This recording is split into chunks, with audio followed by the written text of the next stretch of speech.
ఇతరుల సంస్కారాల అభిప్రాయాలు మనతో కలిసినప్పుడే మనం స్నేహితులం అవుతాం. ఇతరుల్లో ఎలాంటి గుణాలు ఉన్నా మనం సరళంగా సహజంగా ఉండాలి.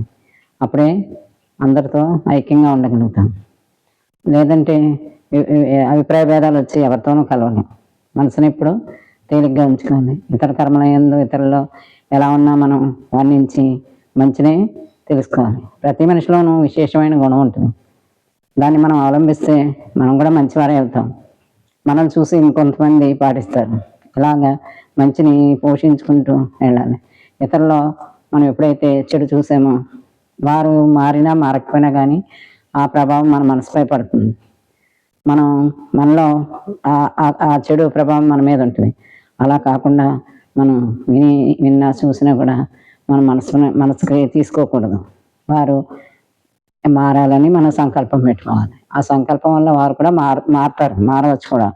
ఇలాగే మన గుణాలను పెంచుకుంటూ అందరినీ ఐక్యంగా ఉంటూ మనం మంచి కర్మల వైపు వెళ్ళాలి. మనం ఏదైతే మంచి కర్మలు చేస్తామో అలాగే మనం ఉంటాం.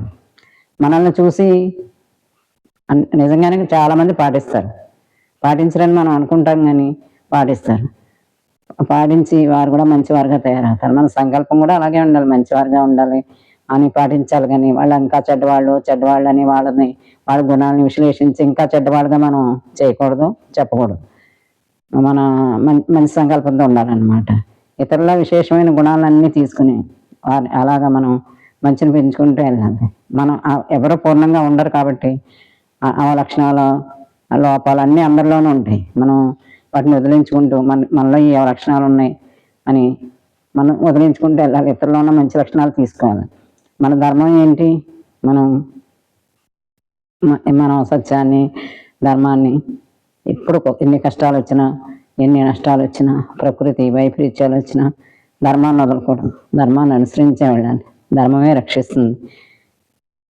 మనం ఎలా ఉండాలంటే ముఖ్యంగా మనసులో ఒకటి చెప్తాం, మాటలో ఒకటి చెప్తాం, మనసులో ఒకటి పెట్టుకుంటాం, చేసేది ఒక కర్మ చేస్తాం. ఇది అన్నిటికంటే భయంకరమైనది. ఇలా ఎప్పుడూ చేయకూడదు. ఏది చెప్తామో అది చేయాలి, చేయగలిగితేనే చెప్పాలి, చెప్పిందే మనం ఆచరించాలి. ఇది నిజమైనటువంటి ఆచరణ. ఇదే గొప్ప త్యాగమైన గుణం. త్యాగం అంటే మరి ఏమీ కాదు. ఇలాంటి త్యాగ గుణాలు, ఇలాంటి మంచి గుణాలన్నీ అలవర్చుకొని అందరితో స్నేహంగా ఉండాలి. ఇతరుల్లో మంచిని పెంచాలి.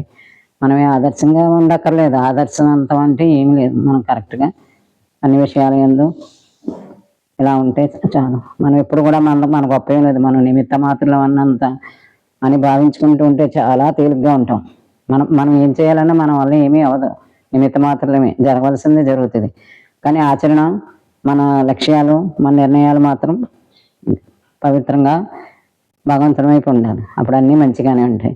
ఇలాంటి మనల్ని చూసి అనేక మంది మారాలని అనుకోకూడదు. మనం మార్చలేమని అనుకోకూడదు. మనం మంచిగా మన పైన బాగుంటే మన మంచి నడవడిక వల్ల చూసి 10 మంది మంచిగా ఉంటే అందరూ వెనక అందరూ అలాగనే తయారవుతారు. చెడుగా ఉంటే చెడు సంస్కారాల వల్ల అలాగే చెడు వస్తుంది.